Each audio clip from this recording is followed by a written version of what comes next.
Setelah penetapan saya sebagai tersangka oleh KPK, maka sikap dari PD Perjuangan adalah menghormati. Saya sudah memahami berbagai resiko yang akan saya hadapi.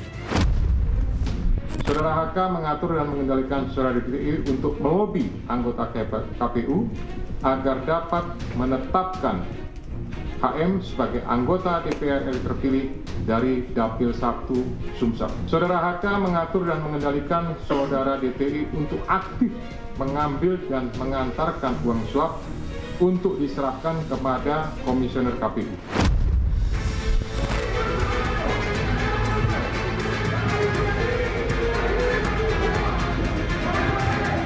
Memang kasus ini lebih terlihat seperti teror terhadap Sekjen DPP PDI Perjuangan. Dan keseluruhan proses ini sangat kental aroma politisasi hukum. Kami melaksanakan proses penegakan hukum ya secara murni, secara profesional. Kalau Hasto itu ditangkap, saya datang. Saya nggak bohong. Kenapa? Saya ketua umum, bertanggung jawab kepada warga saya.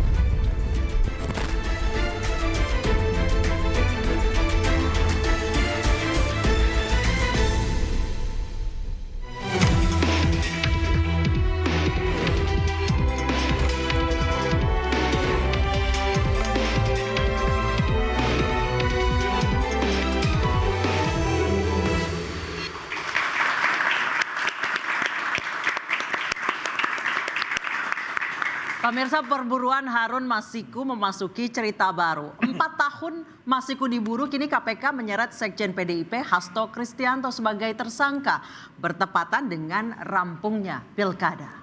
Tudingan politisasi mengalir dibalas dengan klaim murni penegakan hukum. Benarkah ini demi keadilan atau ada permainan kekuasaan? Bersama saya, Anissa Dasuki. Dan saya, Breman Atinaya. Inilah interupsi. Sengketa pilkada belum mulai, elit parpol tersangka.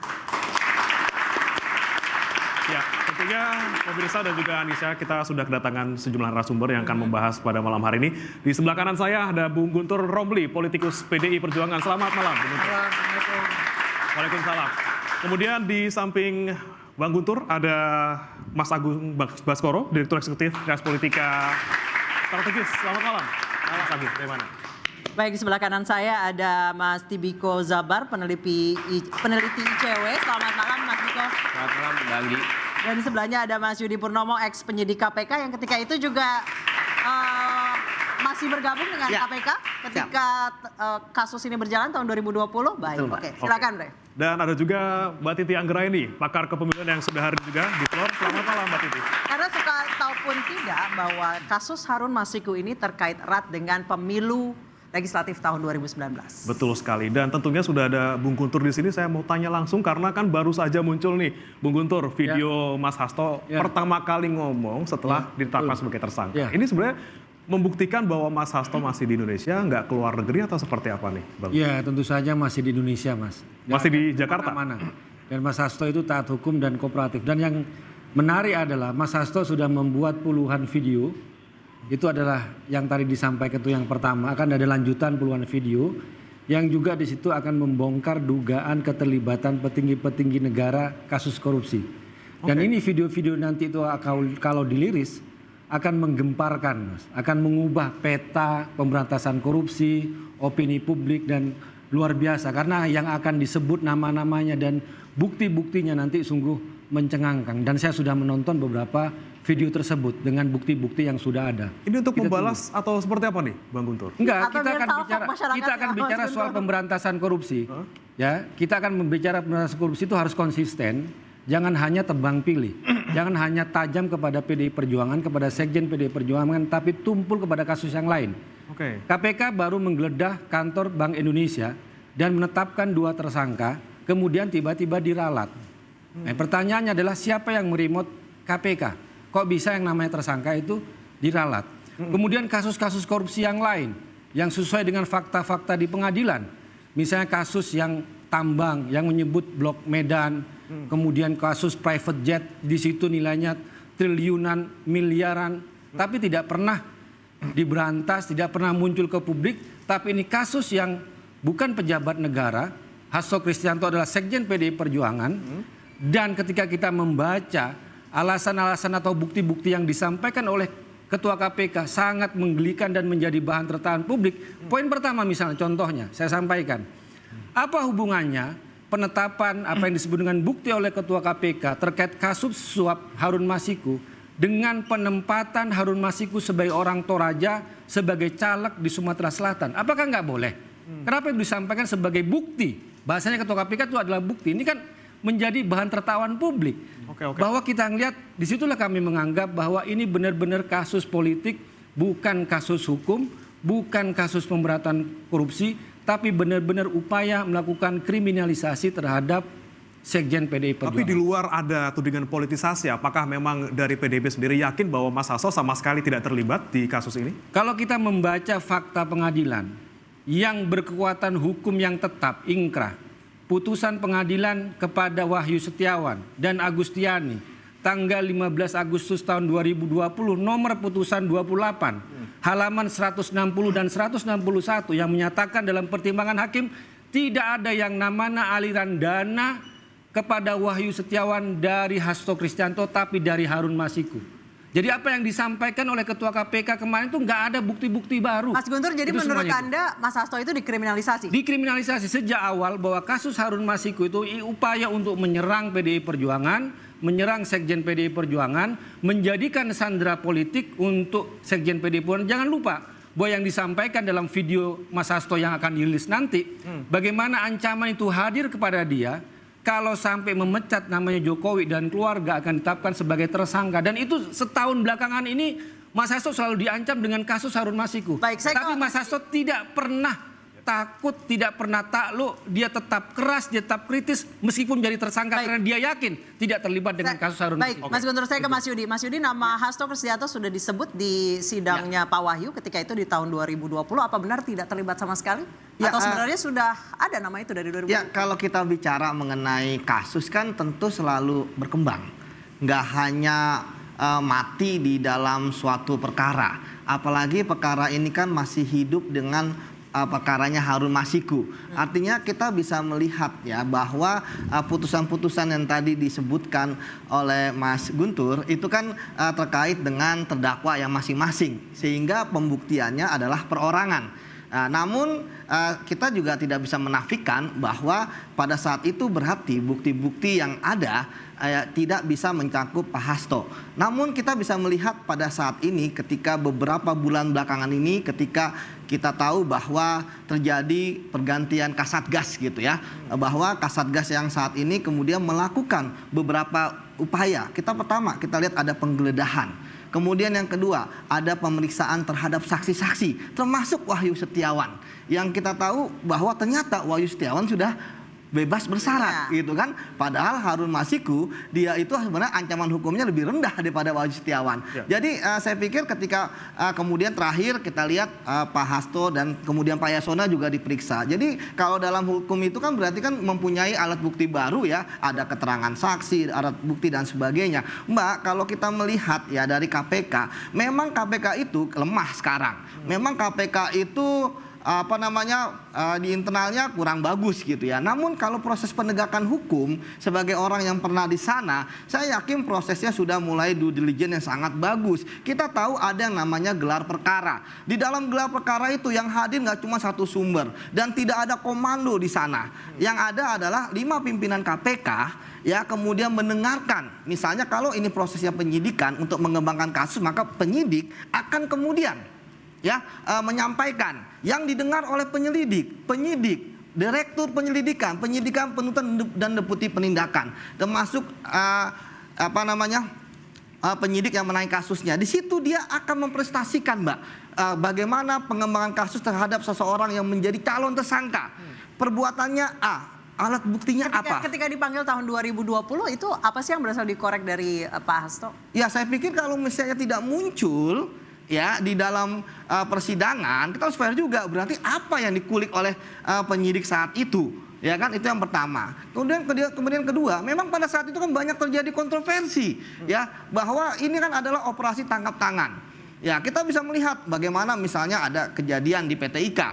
Kita bisa melihat bagaimana ada pemulangan penyidik yang saat ini menjadi Kasatgas, yang dia paham betul ya. Dia saat itu adalah penyidik tapi jadi penyelidik, tak paham betul kasus ini. Dia ada upaya melindungi, iya, maksud Anda? kok kenapa dipulangkan ke Polri? Tapi kemudian ketika ada protes dari saya dan teman-teman dari dari wadah pegawai KPK, saat itu kan saya ketua wadah pegawai KPK. Alhamdulillah akhirnya Mas Rosa kembali ke KPK dan sekarang dia diperintahkan untuk mengejar Harun Masiku. Artinya bahwa saya pikir untuk kasusnya Pak Hasto sendiri untuk 2 sprindik tersebut saya pikir sudah melalui due diligence yang bagus lah. Baik, saya ke Mas Agung. Mas Agung tadi Mas Yudi mengatakan bahwa sebenarnya hukumannya Pak Wahyu Setiawan itu lebih tinggi daripada hukumannya Harun Masiku. Kenapa Harun Masiku yang hilang? Iya, kalau substansi perkara saya tidak mengikuti kalau gitu. Ini secara politik. Ya, tapi yang jelas saya akan menyoroti video Mas Hasto yang 4 menit 28 detik itu. Saya kira secara tekstual jelas pesannya akan mengikuti proses hukum. Saya kira itu bagus, harus kita apresiasi. Tapi saya melihat ada yang kurang di video itu ketika Pak Hasto tidak menjelaskan, menegaskan posisi beliau dalam kasus Harun Masiku yang dituduhkan kepada beliau sebagai tersangka. Selebihnya oke-oke saja. Apalagi beliau memastikan di internal PDIP ada soliditas yang bisa terbentuk sehingga partai dalam posisi ya siap mendampingi beliau. Tapi di luar itu semua saya kira ini Kalau dibilang ada upaya kriminalisasi Anda setuju? Karena sudah 4 tahun loh kasusnya. Ya sah-sah saja, politisasi, kriminalisasi. Karena kan memang ada kasus-kasus lain yang sedang berjalan di KPK dan kerugian negara lebih besar di sana. Tapi kenapa ini yang difokuskan? Itu kan menarik. Nah saya kira tahun 2025 besok sebenarnya adem politik kita. Tapi ternyata dengan kasus yang dituduhkan ke Mas Hasto ini kayaknya 2025 seterusnya akan sangat panas. Apalagi Bang Guntur bilang akan ada video-video lanjutan. Waduh. Saya jadi penasaran kan. Aduh, saya sama Bre yang capek nanti. Atau sampai mulai dipasang di sini. Live gitu ya. Ini baru video pertama. Video kedua, ketiga gimana ini gemparnya seperti itu. Jadi saya lihat 2025 ini akan sangat panas, apalagi video tadi akan mengungkap banyak nama-nama yang dahsyat, yang besar seperti itu dengan kerugian-kerugian yang kita nggak tahu berapa. Yang kedua yang saya lihat ini menegaskan respon PDIP sebagai partai oposisi. Tadi Mas Guntur sempat menyebutkan bahwa ini ada hubungan sama pilkada. Kalau menurut Anda? Ya ada hubungan tapi karena kalah di pilkada Jakarta gitu maksudnya. Enggak ada hubungannya dengan pilkada, tapi dengan elit-elit politik baik yang mantan atau sekarang masih penjabat. Atau karena menggemparkan video-video itu. Atau karena balas dendam mungkin, karena kemarin dipecat. Ini kan episode panjang dari Pilpres sebenarnya. Ya sampai pasca Pilpres. Nah, balas dendam kata Bre. Balas dendam mungkin. Kalau bongkar-bongkaran kasus korupsi. Gimana Mas Agung kalau melihatnya? Ya kalau saya sih dalam politik ada aksi, ada reaksi politik ya. Jadi sah-sah saja asal dalam koridor aturan yang ada. Jadi ini bagus juga buat publik sehingga publik bisa tercerdaskan, tercerahkan sebenarnya duduk perkara untuk Harun Masiku seperti apa, untuk perkara kasus-kasus korupsi lagi bagaimana. Nah politiknya nggak apa-apa, video tadi silahkan dibuka gitu. Karena itu bisa membuat sistem berdemokrasi kita sehat, bagus. Tapi kemudian yang hukumnya juga harus dihadapi secara proporsional, profesional. Karena apa? Karena kita pengen lihat DNA PDIP ini kan partai yang pernah di oposisi, partai yang pernah berkoalisi. Bagaimana cara PDIP menghadapi proses hukum? Bagaimana cara PDIP berproses politik dan melakukan proses-proses yang lain? Ini juga bisa menjadi contoh partai-partai yang lain ketika menghadapi sebuah kasus, responnya harus bagaimana sih? Oh, responnya yang secara hukum begini, secara politik begitu, ada proses lain kita ikuti semua. Nah, saya kira ini penting, bagus buat demokrasi kita daripada semuanya yes atau daripada semuanya sekedar no, lawan, tolak, tapi kan nggak ada substansinya. Tapi kalau ini kan jelas nih, proses hukumnya main, proses politik jalan, semuanya terorkestrasi. Dan saya kira buat elit juga mikir nih, mau goyang-goyang PDIP, mau ganggu-ganggu lagi, repot juga nih barangnya. Seperti itu. Tapi saya mau ke Mas Biko. Mas Biko melihat kasus ini seperti apa? Karena ada yang bilang bahwa ini penyidik KPK yang lama ataupun pimpinan yang KPK yang lama ini tidak becus. Karena baru ketika diganti pimpinan KPK, baru kemudian jadi tersangka Hastonya. Makanya kemudian jadi ada isu ini politisasi. Ya, Mas Bre dan Mbak Anggi, pertama penetapan tersangka dugaan korupsi Sekjen PDIP Hasto Kristianto ini sebetulnya mengkonfirmasi buruknya kinerja KPK di era Firly Bahuri CS. Kenapa demikian? Saya menambahkan apa yang disampaikan tadi oleh Mas Yudi. Pak Hasto ini sudah masuk radar KPK sejak Januari 2020. Kala itu tentu ada momentum yang berbarengan dengan konteks penetapan tersangka mantan komisioner KPU Wahyu Setiawan. Itu yang pertama. Dan yang kedua adalah dalam konteks itu tentu masyarakat masih ingat betul Bagaimana ketika ada proses membuntuti yang bersangkutan hingga akhirnya hilang di PT IKA tadi disampaikan, bahkan ada upaya dugaan intimidasi terhadap sejumlah penyidik KPK. Yang kala itu ICW mengatakan bahwa ini terjadi akibat kebocoran dan juga tidak adanya tanggung jawab pimpinan KPK saat itu. Itu kami menengarai seperti itu. Artinya dengan kata lain, kami ragu ketika itu komitmen KPK Firly Bahuri CS untuk menegakkan hukum kasus korupsi terkait dengan kasus yang menjerat Wahyu Setiawan yang juga terkait dengan Harun Masiku seperti itu. Nah, yang kedua tentu ini menjadi kritik juga bagi KPK sebab apa? Kami di ICW sebetulnya melihat kasus pergantian antar waktu DPR ini adalah satu dari paling tidak ada 14 tunggakan perkara yang sebetulnya harus KPK selesaikan seperti itu gitu ya. Itu yang kemudian sebenarnya harus menjadi catatan dan evaluasi. Nah, kalau kita lihat kasus ini ketika ditanya misalkan apakah ini soal lambatnya kinerja penyidik KPK dan lain-lain, tentu Mas Bre dan Mbak Anggi Mbak Anissa gitu. Ini kasus sebetulnya proses penyelidikannya sudah lama. Tadi Mas Yudi sudah menyampaikan, meskipun tadi sudah dikatakan bahwa tidak ada fakta praktis, tidak ada fakta persidangan dalam putusan Wahyu Setiawan. Karena kala itu kami juga meyakini bahwa ini bisa jadi terjadi karena saat itu ada upaya membatasi yang dilakukan konflik di internal KPK pada saat itu. Karena kondisi KPK 2019 itu kan penuh polemik gitu ya, penuh kontroversi seperti itu. Jadi makanya sempat waktu itu kita bilang bahwa pimpinan KPK dan Dewas KPK ini juga harus melakukan evaluasi terhadap deputi penindakan ketika itu, karena kita lihat nih ada hambatannya di mana nih. Ini masih bicara konteks Harun Masiku pada saat itu. Itu yang pertama. Nah, yang kedua ketika kita bicara bahwa ada penetapan tersangka Pak Hasto dan kemudian beberapa bukti yang lain, meskipun tadi Mas Guntur bilang tidak ada fakta, tapi proses penyelidikan itu sebenarnya berjalan. Tadi ketika proses itu berjalan dan ada alat bukti baru dan alat bukti penguat, tentu ini menjadi keyakinan bagi KPK untuk menaikkan status penyelidikan ke penyidikan, yang mana pada akhirnya juga berujung pada penetapan tersangka gitu ya. Nah, itu yang kemudian sebetulnya kalau kami lihat ini kasus penegakan hukum yang sebetulnya sudah sejak lama. Bahkan sebetulnya kalau KPK berani dan komitmen, sebetulnya ini sudah bisa diproses jauh sebelum tanggal 24 kemarin. Kok dilalah kok baru sekarang dan setelah pilkada gitu. Kita akan tanya ke Mbak Titi. Nah, karena kasus Harun Masiku ini melebar kemana-mana karena dibiarkan terlalu lama. Padahal kasus ini adalah sengketa pemilu tahun 2019. Nanti kita akan tanyakan ke Mbak Titi. Usai jeda, sebenarnya apa sih duduk perkara kasus yang menyeret Harun Masiku kemudian sekarang terbawa Sekjen PDI Perjuangan Hasto Kristianto. Usai jeda tetap di Interupsi.